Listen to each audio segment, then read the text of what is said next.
विद्यार्थियों सत श्री अकाल। जिवें कि आप सब जानते हो कि करोना वायरस करके सानू सारिਆਂ ਨੂੰ ਘਰਾਂ ਵਿੱਚ बैठना पै रहा है, पर सिक्ख्या प्राप्त करन लई कोई भी गल रुकावट नहीं बन सकती ਅਤੇ घर ਵਿੱਚ बैठ के सानू अपना समा अजाई नहीं गवाउणा चाहिए।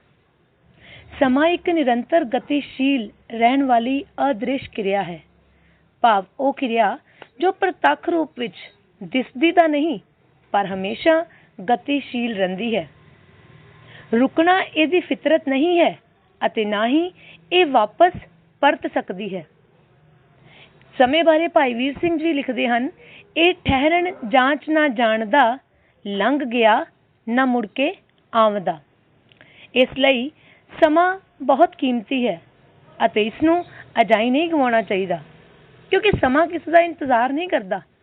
ਇਸ ਲਈ ਸਾਨੂੰ ਸਮੇਂ ਤੋਂ ਸੇਧ ਲੈਣੀ ਚਾਹੀਦੀ ਹੈ ਤਾਂ ਜੋ ਅਸੀਂ ਵੀ ਆਪਣੀ ਮੰਜ਼ਿਲ ਪ੍ਰਾਪਤ ਕਰ ਸਕੀਏ। ਮੈਂ ਅੱਜ ਦੇ ਇਸ ਵੀਡੀਓ ਲੈਕਚਰ ਵਿੱਚ 11ਵੀਂ ਜਮਾਤ ਦੇ ਵਿਦਿਆਰਥੀਆਂ ਲਈ ਪੰਜਾਬੀ ਦੇ ਜਾਣ ਪਛਾਣ ਨਾਲ ਸੰਬੰਧਿਤ ਇੱਕ ਵੀਡੀਓ ਤਿਆਰ ਕੀਤੀ ਹੈ, ਸੋ ਕਿਰਪਾ ਕਰਕੇ ਧਿਆਨ ਨਾਲ ਸੁਣਨਾ। ਚੰਗਾ ਚੰਗਾ ਲੱਗੇ ਸਾਨੂੰ ਇਹਦੇ ਵਿਹੜੇ ਵਸਣਾ, ਚੰਗਾ ਚੰਗਾ ਲੱਗੇ ਸਾਨੂੰ ਇਹਦੇ ਵਿੱਚ ਹੱਸਣਾ, ਇਹਦੇ ਵਿੱਚ ਲੁਕੀ ਹੋਈ ਸਾਡੀ ਕਾਮਯਾਬੀ, ਬੋਲੀ ਏ ਪੰਜਾਬੀ ਸਾਡੀ, ਬੋਲੀ ਏ ਪੰਜਾਬੀ। ਭਾਸ਼ਾ ਸੰਚਾਰ ਦਾ ਇੱਕ ਅਜਿਹਾ ਸਾਧਨ ਹੈ ਜਿਸ ਰਾਹੀਂ ਮਨੁੱਖ ਆਪਣੇ ਮਨ ਦੇ ਹਾਵ ਭਾਵ ਦੂਜਿਆਂ ਦੇ ਸਾਹਮਣੇ ਪ੍ਰਗਟ ਕਰਦਾ ਹੈ, ਦੂਜਿਆਂ ਦੇ ਵਿਚਾਰ ਸੁਣਦਾ ਅਤੇ ਸਮਝਦਾ ਹੈ। ਵਿਚਾਰਾਂ ਦੇ ਆਦਾਨ ਪ੍ਰਦਾਨ ਦਾ ਇੱਕ ਮਹੱਤਵਪੂਰਨ ਸਾਧਨ ਹੈ ਭਾਸ਼ਾ। ਭਾਸ਼ਾ ਕਿਸੇ ਸੱਭਿਆਚਾਰ ਦੀ ਜੀਵਨ ਰੂਪ ਰੇਖਾ ਹੁੰਦੀ ਹੈ ਅਤੇ ਇੱਕ ਤਰ੍ਹਾਂ ਨਾਲ ਸਮਾਜ ਦੇ ਵਿਆਪਕ ਘੇਰੇ ਨੂੰ ਪਰਿਭਾਸ਼ਿਤ ਵੀ ਕਰਦੀ ਹੈ। ਭਾਸ਼ਾ ਸਿਰਫ ਸੰਚਾਰ ਵਿੱਚ ਅਹਿਮ ਭੂਮਿਕਾ ਨਹੀਂ ਨਿਭਾਉਂਦੀ, ਬਲਕਿ ਸਹਿਭਾਸ਼ੀਆਂ ਨੂੰ ਵੀ ਇੱਕ ਧਾਗੇ ਵਿੱਚ ਪਰੋਣ ਦਾ ਕੰਮ ਕਰਦੀ ਹੈ। ਕਿਸੇ ਭਾਸ਼ਾ ਦੀਆਂ ਕਹਾਵਤਾਂ ਜਦੋਂ ਇੱਕ ਪੀੜ੍ਹੀ ਤੋਂ ਦੂਜੀ ਪੀੜ੍ਹੀ ਤੱਕ ਪੁੱਜਦਾ ਕੀਤੀਆਂ ਜਾਂਦੀਆਂ ਹਨ ਤਾਂ ਸਮਾਜ ਦੇ ਰਸਮ ਰਿਵਾਜ ਅਤੇ ਮੁੱਲਾਂ ਦੀ ਨੁਮਾਇੰਦਗੀ ਕਰਦੀਆਂ ਹਨ।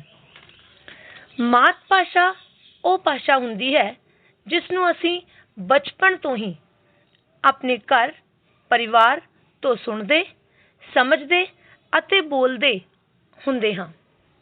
ਇਸ ਬੋਲੀ ਦਾ ਹਰ ਅੱਖਰ, ਹਰ ਸ਼ਬਦ ਅਚੇਤ ਰੂਪ ਵਿੱਚ ਸਾਡੇ ਜ਼ਿਹਨ ਵਿੱਚ ਵਸ ਜਾਂਦਾ ਹੈ ਅਤੇ ਸਾਡੇ ਖੂਨ ਵਿੱਚ ਰਚ ਜਾਂਦਾ ਹੈ। ਬਾਅਦ ਵਿੱਚ ਵਿਅਕਤੀ ਭਾਵੇਂ ਕਿੰਨੀਆਂ ਵੀ ਹੋਰ ਭਾਸ਼ਾਵਾਂ ਦਾ ਗਿਆਨ ਪ੍ਰਾਪਤ ਕਰ ਲਵੇ, ਪਰ ਜੋ ਨੇੜਤਾ ਉਸਦੀ ਆਪਣੀ ਮਾਂ ਬੋਲੀ ਨਾਲ ਰਹਿੰਦੀ ਹੈ ਉਹ ਕਿਸੇ ਹੋਰ ਦੂਜੀ ਭਾਸ਼ਾ ਨਾਲ ਨਹੀਂ ਹੋ ਸਕਦੀ, ਕਿਉਂਕਿ ਇਸ ਨੂੰ ਭਾਵ ਮਾਂ ਬੋਲੀ ਨੂੰ ਅਸੀਂ ਸਿੱਖਣ ਤੋਂ ਪਹਿਲਾਂ ਹੀ ਸੁਣਨਾ ਅਤੇ ਸਮਝਣਾ ਸ਼ੁਰੂ ਕਰ ਦਿੰਦੇ ਹਾਂ। ਇਸ ਲਈ ਆਪ ਮੁਹਾਰੇ ਗ੍ਰਹਿਣ ਕੀਤੀ ਹੋਈ ਭਾਸ਼ਾ ਸਾਡੀ ਮਾਂ ਬੋਲੀ ਬਣ ਜਾਂਦੀ ਹੈ ਅਤੇ ਇਸ ਨਾਲ ਸਾਡੀ ਅਟੁੱਟ ਸਾਂਝ ਪੈ ਜਾਂਦੀ ਹੈ। ਬਹੁਤ ਸਮਾਂ ਪਹਿਲਾਂ ਪ੍ਰਿੰਸੀਪਲ ਤੇਜਾ ਸਿੰਘ ਦੇ ਵਿਚਾਰ ਸਨ ਕਿ ਹਰ ਬੋਲੀ ਦੀ ਆਪਣੀ ਆਤਮਾ ਹੁੰਦੀ ਹੈ, ਆਪੋ ਆਪਣੀ ਤਬੀਅਤ ਹੁੰਦੀ ਹੈ। ਇਸ ਆਤਮਾ ਦੇ ਅਨੁਕੂਲ ਦੁਆਲੇ ਉਹਦਾ ਸਰੀਰ ਉਸਰਦਾ ਹੈ ਅਤੇ ਉਹ ਆਤਮਾ ਦੇ ਤਬੀਅਤ ਉਸ ਕੌਮ ਦੇ ਆਚਰਣ ਦੇ ਅਨੁਕੂਲ ਹੁੰਦੀ ਹੈ। ਪੰਜਾਬੀ ਲੋਕਾਂ ਦੇ ਵਿਹੜਿਆਂ ਵਿੱਚ, ਪੈਲੀਆਂ ਵਿੱਚ, ਖੇਤਾਂ ਵਿੱਚ ਅਤੇ ਪਹਾੜਾਂ ਵਿੱਚ ਖੇਡੀ ਅਤੇ ਪਲੀ ਹੈ। ਇਸ ਲਈ ਇਸ ਨੂੰ ਦਰਬਾਰੀ ਲੋਕਾਂ ਦੀ ਖੜਕ ਦੜਕ ਨਹੀਂ ਸਿੱਖੀ। ਇਹ ਆਮ ਪੰਜਾਬੀ ਲੋਕਾਂ ਵਾਂਗੂ ਸਾਧ ਮੁਰਾਦੀ ਹੀ ਰਹੀ। ਪੰਜਾਬੀ ਮਾਂ ਬੋਲੀ ਆਪਣੇ ਆਪ ਵਿੱਚ ਇੱਕ ਵਿਲੱਖਣ ਬੋਲੀ ਹੈ। ਪੰਜਾਬੀ ਮਾਂ ਬੋਲੀ ਵਿੱਚ ਸਾਡੀ ਪੰਜਾਬੀਆਂ ਦੀ ਪਛਾਣ ਹੈ। ਸਾਨੂੰ ਆਪਣੀ ਪੰਜਾਬੀ ਮਾਂ ਬੋਲੀ ਦਾ ਸਤਿਕਾਰ ਕਰਨਾ ਚਾਹੀਦਾ ਹੈ। ਸਾਡਾ ਇਤਿਹਾਸ ਕਿੰਨਾ ਵੀ ਸੁਨਹਿਰੀ ਰਿਹਾ ਹੋਵੇ, ਪਰ ਸਾਡੇ ਭਵਿੱਖ ਨੂੰ ਸਾਡਾ ਵਰਤਮਾਨ ਹੀ ਸੁਨਹਿਰੀ ਬਣਾ ਸਕਦਾ ਹੈ। ਕਦੇ ਵੀ ਇੱਕ ਮਾਂ ਇਕੱਲੀ ਨਹੀਂ ਖਤਮ ਹੋ ਸਕਦੀ, ਉਸ ਦੇ ਨਾਲ ਉਸ ਬੋਲੀ ਦੀ ਨਸਲ ਅਤੇ ਕੌਮ ਵੀ ਖਤਮ ਹੋ ਜਾਂਦੀ ਹੈ। ਹੁਣ ਮੈਂ ਆਪ ਜੀ ਨੂੰ ਪੰਜਾਬੀ ਵਿਸ਼ਾ, ਜੋ ਕਿ ਆਪਣੇ ਸਕੂਲ ਵਿੱਚ ਇੱਕ ਚੋਣਵਾਂ ਵਿਸ਼ਾ ਰੱਖਿਆ ਗਿਆ ਹੈ, ਉਸ ਸੰਬੰਧਿਤ, ਉਸ ਦੇ ਨਾਲ ਸਿਲੇਬਸ ਨਾਲ ਸੰਬੰਧਿਤ, ਉਸ ਦੀਆਂ ਕਿਤਾਬਾਂ ਨਾਲ ਸੰਬੰਧਿਤ ਵਿਚਾਰ ਚਰਚਾ ਸਾਂਝੀ ਕਰਾਂਗੀ। ਆਪਣੇ ਸਕੂਲ ਵਿੱਚ ਪੰਜਾਬੀ ਤੋਂ ਇਲਾਵਾ ਮਿਊਜ਼ਿਕ, ਫਿਜ਼ੀਕਲ ਐਜੂਕੇਸ਼ਨ, IP ਅਤੇ ਪੇਂਟਿੰਗ, ਇਹਨਾਂ ਸਾਰੇ ਵਿਸ਼ਿਆਂ ਵਿੱਚੋਂ ਕੋਈ ਇੱਕ ਵਿਸ਼ਾ ਚੁਣਨਾ ਹੁੰਦਾ ਹੈ। ਮੈਂ ਆਪ ਸਭ ਵਿਦਿਆਰਥੀਆਂ ਨੂੰ ਬੇਨਤੀ ਕਰਾਂਗੀ ਕਿ ਤੁਸੀਂ ਪੰਜਾਬੀ ਵਿਸ਼ਾ ਚੁਣੋ। ਇਸ ਦਾ ਮੁੱਢਲਾ ਕਾਰਨ ਇਹ ਹੈ ਕਿ ਪੰਜਾਬ ਵਿੱਚ ਰਹਿੰਦਿਆਂ ਸਾਨੂੰ ਪੰਜਾਬੀ ਬਾਰੇ ਡੂੰਘੀ ਜਾਣਕਾਰੀ ਹੋਣੀ ਅਤਿ ਜ਼ਰੂਰੀ ਹੈ ਅਤੇ ਇਸ ਤੋਂ ਇਲਾਵਾ ਜਦੋਂ ਅਸੀਂ +2 ਤੋਂ ਬਾਅਦ BA, BSc, BCom ਜਾਂ ਕੋਈ ਹੋਰ ਡਿਪਲੋਮਾ ਕਰਨਾ ਹੁੰਦਾ ਹੈ ਤਾਂ ਉਸ ਦੇ ਦਾਖਲੇ ਵਿੱਚ ਪੰਜਾਬੀ ਇੱਕ ਲਾਜ਼ਮੀ ਵਿਸ਼ਾ ਹੈ, ਜਿਸ ਨੂੰ ਇਸ ਲਾਜ਼ਮੀ ਵਿਸ਼ੇ ਦੇ ਤੌਰ 'ਤੇ ਪੜ੍ਹਨਾ ਹੁੰਦਾ ਹੈ। ਜੇਕਰ ਵਿਦਿਆਰਥੀਆਂ ਨੇ 11ਵੀਂ ਅਤੇ 12ਵੀਂ ਜਮਾਤ ਵਿੱਚ ਪੰਜਾਬੀ ਵਿਸ਼ਾ ਪੜ੍ਹਿਆ ਹੋਵੇਗਾ ਤਾਂ ਉਹਨਾਂ ਨੂੰ ਕਾਲਜ ਪੱਧਰ 'ਤੇ ਇਸ ਵਿਸ਼ੇ ਨੂੰ ਸਮਝਣ ਵਿੱਚ ਜ਼ਿਆਦਾ ਮੁਸ਼ਕਲ ਨਹੀਂ ਆਵੇਗੀ। ਸੋ ਪੰਜਾਬੀ ਦੇ 11ਵੀਂ ਜਮਾਤ ਦੇ ਵਿਦਿਆਰਥੀਆਂ ਲਈ ਇਹ ਵੀਡੀਓ ਵਿੱਚ ਮੈਂ ਦੱਸ ਰਹੀ ਹਾਂ ਕਿ ਸਿਲੇਬਸ ਵਿੱਚ CBSE ਅਨੁਸਾਰ ਕੀ ਹੈ। ਸੀਨੀਅਰ ਸੈਕੰਡਰੀ ਪੱਧਰ 'ਤੇ ਪੰਜਾਬੀ ਪੜ੍ਹਨ ਵਾਲੇ ਵਿਦਿਆਰਥੀ 10ਵੀਂ ਤੱਕ ਪੰਜਾਬੀ ਭਾਸ਼ਾ ਦਾ ਅਧਿਐਨ ਕਰ ਆਏ ਹਨ। ਉਹਨਾਂ ਦੇ ਗਿਆਨ ਦਾ ਘੇਰਾ ਘਰ ਪਰਿਵਾਰ, ਸਕੂਲ, ਪ੍ਰਾਂਤ ਅਤੇ ਦੇਸ਼ ਤੋਂ ਅੱਗੇ ਕੌਮਾਂਤਰੀ ਪੱਧਰ ਤੱਕ ਫੈਲ ਚੁੱਕਾ ਹੈ। ਉਹ ਸਮਾਜਿਕ, ਰਾਜਨੀਤਿਕ ਅਤੇ ਸੱਭਿਆਚਾਰਕ ਪਰਿਪੇਖ ਵਿੱਚ ਆਪਣੀ ਸੋਚ ਵਿਕਸਿਤ ਕਰ ਰਹੇ ਹਨ। ਉਹ ਸਾਹਿਤ ਦੇ ਰੂਪਾਂ ਅਤੇ ਰੂਪਾਕਾਰਾਂ ਬਾਰੇ ਵੀ ਕੁਝ ਜਾਣਦੇ ਹਨ। ਉਹਨਾਂ ਦਾ ਵਿਆਕਰਣ ਦਾ ਗਿਆਨ ਵੀ ਚੰਗੇਰਾ ਹੋ ਚੁੱਕਾ ਹੈ। ਉਹ ਖੁਦ ਵੀ ਕਿਸ਼ੋਰ ਹੋ ਚੁੱਕੇ ਹਨ। ਸੋ ਭਾਸ਼ਾ ਦੀ ਸਹੀ ਰੂਪ ਦੀ ਵਰਤੋਂ ਉਹਨਾਂ ਦੀ ਸ਼ਖਸੀਅਤ ਅਤੇ ਬੌਧਿਕ ਵਿਕਾਸ ਵਿੱਚ ਸਹਾਈ ਹੋ ਰਹੀ ਹੈ। ਪੰਜਾਬੀ ਭਾਸ਼ਾ ਦਾ ਅਧਿਐਨ ਹੀ ਨਹੀਂ, ਮੌਲਿਕ ਲੇਖਣ, ਮੌਖਿਕ ਪ੍ਰਗਟਾ ਵੀ ਉਹਨਾਂ ਦੀ ਖੁਸ਼ੀ ਪ੍ਰਦਾਨ ਕਰਦਾ ਹੈ। ਸੋ ਇਹ ਯਤਨ ਹੈ ਕਿ ਵਿਦਿਆਰਥੀ ਆਪਣੇ ਖਿਲਰੇ ਪੁਲਰੇ ਵਿਚਾਰਾਂ ਨੂੰ ਬੜੇ ਸਰਲ, ਸਹਿਜ ਅਤੇ ਮੌਲਿਕ ਰੂਪ ਵਿੱਚ ਪੇਸ਼ ਕਰਨ ਦੀ ਸਮਰੱਥਾ ਵਧਾ ਸਕੇ। ਵਿਸ਼ਵ ਪੱਧਰ 'ਤੇ ਪੰਜਾਬੀ ਭਾਸ਼ਾ ਪ੍ਰਗਾਸ ਕਰ ਚੁੱਕੀ ਹੈ, ਜਿਸ ਸਦਕਾ ਵਿਦਿਆ ਦੇ ਖੇਤਰ ਵਿੱਚ ਸੰਸਾਰ ਪੱਧਰ ਦੀਆਂ ਭਾਸ਼ਾਵਾਂ ਨੇ ਜਿਵੇਂ ਅੰਤਰਰਾਸ਼ਟਰੀ ਮੰਚ ਉੱਤੇ ਆਪਣਾ ਪ੍ਰਭਾਵ ਪਾਇਆ ਹੈ, ਉਸੇ ਤਰ੍ਹਾਂ ਪੰਜਾਬੀ ਭਾਸ਼ਾ ਨੇ ਵੀ ਆਪਣੇ ਸੱਭਿਆਚਾਰ ਅਤੇ ਸੰਸਕ੍ਰਿਤੀ ਨਾਲ ਵਿਸ਼ਵੀਕਰਨ ਦੇ ਦੌਰ ਵਿੱਚ ਆਪਣਾ ਨਿਵੇਕਲਾ ਸਥਾਨ ਬਣਾ ਲਿਆ ਹੈ। ਭਾਸ਼ਾ ਦੇ ਪ੍ਰਗਟਾਅ ਲਈ CBSE ਨੇ ਵੀ ਅਹਿਮ ਉਪਰਾਲਾ ਕਰਕੇ ਪਾਠਕ੍ਰਮ ਨੂੰ ਉਚੇਚੇ ਅਤੇ ਵਿਸ਼ੇਸ਼ ਢੰਗ ਨਾਲ ਇਸ ਵਿੱਚ ਬਦਲਾਅ ਲਿਆਂਦਾ ਹੈ। ਜਿਹੜਾ ਇਹ ਲਿਖਤੀ ਪ੍ਰੀਖਿਆ ਪਹਿਲਾਂ 100 ਅੰਕਾਂ ਦੀ ਹੁੰਦੀ ਸੀ, ਹੁਣ ਉਸ ਵਿੱਚੋਂ ਸਿਲੇਬਸ ਕੱਟ ਕੇ ਇਹ 100 ਦੀ ਜਗ੍ਹਾ 80 ਅੰਕਾਂ ਦੀ ਲਿਖਤੀ ਪ੍ਰੀਖਿਆ ਹੈ ਅਤੇ 20 ਅੰਕਾਂ ਦੀ ਆਂਤਰਿਕ ਮੁਲਾਂਕਣ ਇੰਟਰਨਲ ਅਸੈਸਮੈਂਟ ਹੈ। ਹੁਣ ਸਾਲਾਨਾ ਲਿਖਤੀ ਪ੍ਰੀਖਿਆ ਵਿੱਚ ਜੋ ਕਿ 80 ਅੰਕਾਂ ਦਾ ਹੈ, ਉਸ ਵਿੱਚ ਆਉਣਾ ਕੀ ਹੈ ਉਸ ਬਾਰੇ ਆਪਾਂ ਵਿਚਾਰ ਕਰਾਂਗੇ। ਸਭ ਤੋਂ ਪਹਿਲਾਂ ਐਡਵਾਂਸ ਪੜ੍ਹਨ ਕੌਸ਼ਲ, ਜਿਸ ਵਿੱਚ ਅਣਡਿੱਠਾ ਪੈਰਾ ਹੋਏਗਾ, ਉਹ ਸਾਡੇ ਕੋਲ 5 ਅੰਕਾਂ ਦਾ ਹੋਏਗਾ। ਫਿਰ ਪ੍ਰਭਾਵਸ਼ਾਲੀ ਲਿਖਣ ਕੌਸ਼ਲ, ਜਿਸ ਵਿੱਚ ਇੱਕ ਅਖਬਾਰ ਦੇ ਸੰਪਾਦਕ ਨੂੰ ਪੱਤਰ, ਜੋ 5 ਅੰਕਾਂ ਦੀ, ਅਤੇ ਸਮਾਜਿਕ ਅਤੇ ਸੱਭਿਆਚਾਰਕ ਵਿਸ਼ੇ ਤੇ ਇੱਕ ਲੇਖ ਲਿਖਣਾ ਹੋਏਗਾ, ਜੋ 10 ਅੰਕਾਂ ਦਾ ਹੋਏਗਾ। ਇਸ ਦੇ ਤੀਜੇ ਭਾਗ ਵਿੱਚ ਪਿੰਗਲ ਦਾ ਰੂਪ ਅਤੇ ਵਿਆਕਰਣ ਸ਼ਾਮਲ ਹੈ, ਜੋ ਕਿ 10ਵੀਂ ਜਮਾਤ ਦੇ ਵਿਦਿਆਰਥੀਆਂ ਲਈ, ਭਾਵ ਜਿਹੜੇ 11ਵੀਂ ਜਮਾਤ ਵਿੱਚ ਹੁਣ ਹੋਣਗੇ, ਉਹਨਾਂ ਵਾਸਤੇ ਇਹ ਚੀਜ਼ ਨਵੀਂ ਹੈ। ਪਿੰਗਲ ਦੇ ਰੂਪ ਵਿੱਚ ਵਿਦਿਆਰਥੀਆਂ ਨੂੰ ਅਲੰਕਾਰ, ਰਸ ਕਰਨੇ ਹੋਣਗੇ, ਜੋ ਕਿ 20 ਅੰਕਾਂ ਦੇ ਹੋਣਗੇ। ਇਹਨਾਂ ਤੋਂ ਇਲਾਵਾ ਸਾਹਿਤ, ਜਿਹਨੂੰ ਕਿ ਅਸੀਂ ਲਿਟਰੇਚਰ ਕਹਿੰਦੇ ਹਾਂ, ਉਹ 40 ਅੰਕਾਂ ਦਾ ਹੋਵੇਗਾ। ਇਹ ਸਾਡਾ ਲਿਖਤੀ ਪ੍ਰੀਖਿਆ ਜੋ 80 ਅੰਕਾਂ ਦੀ ਹੈ, ਉਸ ਨੂੰ ਵੱਖ-ਵੱਖ ਭਾਗਾਂ ਵਿੱਚ ਵੰਡਿਆ ਗਿਆ ਹੈ। ਫਿਰ ਇਹ ਇੰਟਰਨਲ ਅਸੈਸਮੈਂਟ, ਜੋ ਕਿ 20 ਮਾਰਕਸ ਦੀ ਹੈ।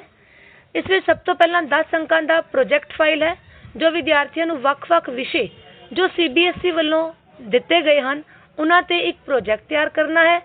5 ਅੰਕਾਂ ਦੀ ਲਿਸਨਿੰਗ ਤੇ ਸਪੀਕਿੰਗ ਸਕਿੱਲ ਦੇ ਆਧਾਰਿਤ ਹੈ ਅਤੇ 5 ਅੰਕਾਂ ਦਾ ਇੱਕ ਲਿਖਤੀ ਔਨ ਦੀ ਸਪੋਟ ਵਿਦਿਆਰਥੀ ਨੇ ਇੱਕ ਵਿਸ਼ੇ ਤੇ ਲਿਖਣਾ ਹੈ। ਸੋ ਅੱਗੋਂ ਹੈ ਸਾਡੇ ਕੋਲ ਪੁਸਤਕਾਂ ਕਿਹੜੀਆਂ ਹਨ? ਸਾਡੇ ਇਸ ਸਿਲੇਬਸ ਵਿੱਚ 3 ਪੁਸਤਕਾਂ ਹਨ, ਕਵਿਤਾ, ਵਾਰਤਕ ਅਤੇ ਨਾਟਕ। ਕਵਿਤਾ ਵਿੱਚ ਸਾਡੇ ਕੋਲ ਹੈ ਕਾਵਿ ਰੰਗ, ਵਾਰਤਕ ਵਿੱਚ ਸਾਡੇ ਕੋਲ ਹੈ ਵਾਰਤਕ ਰਿਸ਼ਮਾ ਅਤੇ ਨਾਟਕ ਵਿੱਚ ਹੈ ਸਾਡੇ ਕੋਲ ਰਿਸ਼ਤੇ ਨਾਟਕ, ਜੋ ਕਿ ਵਰਿਆਮ ਮਸਤ ਦਾ ਲਿਖਿਆ ਹੋਇਆ ਹੈ।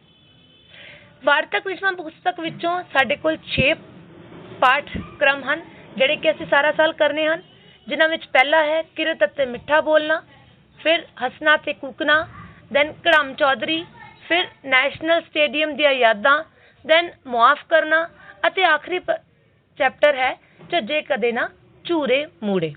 ਕਾਵਿ ਰੰਗ ਪਾਠ ਪੁਸਤਕ, ਜਿਸ ਨੂੰ ਕਿ ਅਸੀਂ ਕਵਿਤਾ ਦੀ ਪੁਸਤਕ ਵੀ ਕਹਿੰਦੇ ਹਾਂ, ਉਸ ਵਿੱਚ 6 ਕਵੀ ਹਨ।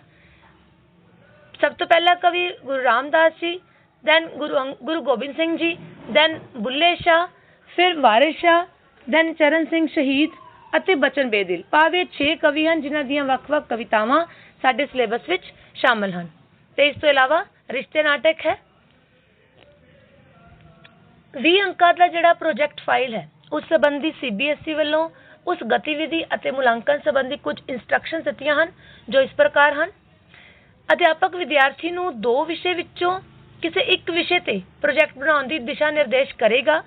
ਇਹ ਪ੍ਰੋਜੈਕਟ ਫਾਈਲ ਜਿਹੜੀ ਹੈ ਉਹ 10 ਤੋਂ 15 ਪੰਨਿਆਂ ਦੀਆਂ ਤਸਵੀਰਾਂ ਸਹਿਤ ਲਿਖਤੀ ਰੂਪ ਵਿੱਚ ਹੋਵੇਗਾ। ਅਧਿਆਪਕ ਵਿਦਿਆਰਥੀ ਨੂੰ ਪ੍ਰੋਜੈਕਟ ਦੀ ਚੋਣ ਕਰਨ ਲਈ ਸਹਾਇਤਾ ਕਰੇਗਾ। ਅਧਿਆਪਕ ਪ੍ਰੋਜੈਕਟ ਦਾ ਸਮੇਂ-ਸਮੇਂ ਤੇ ਨਿਰੀਖਣ ਕਰੇਗਾ। ਅਧਿਆਪਕ ਹਰੇਕ ਪੱਖ ਤੋਂ ਵਿਦਿਆਰਥੀ ਨੂੰ ਸਲਾਹ ਅਤੇ ਖੋਜ ਕਰਨ ਲਈ ਪ੍ਰੇਰਿਤ ਕਰੇਗਾ। ਭਾਵ ਜਿਹੜਾ ਪ੍ਰੋਜੈਕਟ ਵਿਦਿਆਰਥੀ ਨੇ ਬਣਾਉਣਾ ਹੈ ਉਹ ਪੂਰਾ ਹੀ ਖੋਜ ਭਰਪੂਰ ਹੋਵੇਗਾ।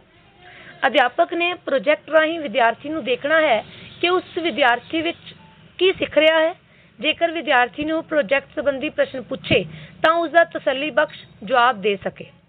ਭਾਵ ਇਹ ਪ੍ਰੋਜੈਕਟ ਜਿਹੜਾ ਹੈ, ਇਸ ਨੂੰ ਬਣਾਉਣ ਦਾ ਉਦੇਸ਼ ਕੀ ਹੈ? ਵਿਦਿਆਰਥੀ ਨੂੰ ਹਰੇਕ ਪੱਖ ਤੋਂ ਖੋਜ ਕਰਨ ਦੀ ਪ੍ਰਤਿਭਾਸ਼ਾਲੀ ਅਤੇ ਨਿਪੁੰਨ ਬਣਾਉਣਾ। ਵਿਦਿਆਰਥੀ ਨੇ ਇਸ ਪ੍ਰੋਜੈਕਟ ਦੁਆਰਾ ਦੇਸ਼ ਵਿੱਚ ਨਹੀਂ ਸਗੋਂ ਵਿਦੇਸ਼ ਵਿੱਚ ਵੀ ਪਛਾਣ ਬਣਾਉਣੀ ਹੈ। ਅਧਿਆਪਕ ਨੇ ਵਿਦਿਆਰਥੀ ਨੂੰ ਪ੍ਰੋਜੈਕਟ ਰਾਹੀਂ ਦਲੀਲ ਭਰਪੂਰ ਤਕਨੀਕ ਤੋਂ ਜਾਣੂ ਵੀ ਕਰਵਾਉਣਾ ਹੈ। ਪ੍ਰੋਜੈਕਟ ਰਾਹੀਂ ਅਧਿਆਪਕ ਵਿਦਿਆਰਥੀਆਂ ਵਿੱਚ ਮੁਕਾਬਲੇ ਦੀ ਸਿਹਤਮੰਦ ਭਾਵਨਾ ਨੂੰ ਉਜਾਗਰ ਕਰੇਗਾ। ਭਾਵ ਇੱਕ ਕੰਪੀਟੀਸ਼ਨ ਦੀ ਭਾਵਨਾ ਵੀ ਵਿਦਿਆਰਥੀ ਵਿੱਚ ਕ੍ਰੀਏਟ ਕਰਨੀ ਹੈ ਕਿ ਹਰੇਕ ਵਿਦਿਆਰਥੀ ਦਾ ਪ੍ਰੋਜੈਕਟ ਕਿਸ ਤਰ੍ਹਾਂ ਹੈ, ਦੂਸਰੇ ਵਿਦਿਆਰਥੀ ਦੇ ਮੁਕਾਬਲੇ ਉਹ ਪ੍ਰੋਜੈਕਟ ਕਿੰਨਾ ਕੁ ਵਧੀਆ ਹੈ ਜਾਂ ਇਸ ਤੋਂ ਇਲਾਵਾ ਕਿੰਨਾ ਵਧੀਆ ਹੋ ਸਕਦਾ ਹੈ। ਇਸ ਪ੍ਰਤੀ ਵਿਦਿਆਰਥੀ ਨੂੰ ਅਧਿਆਪਕ ਉਤਸ਼ਾਹਿਤ ਕਰੇਗਾ। ਹੁਣ ਜੇ ਦੇਖਿਆ ਜਾਵੇ ਪ੍ਰੋਜੈਕਟ ਬਣਾਉਣ ਲਈ ਕਿਹੜੇ-ਕਿਹੜੇ ਵਿਸ਼ੇ ਹਨ, ਤਾਂ ਵਿਦਿਆਰਥੀ ਇੱਥੇ ਦੇਖ ਸਕਦੇ ਹਨ।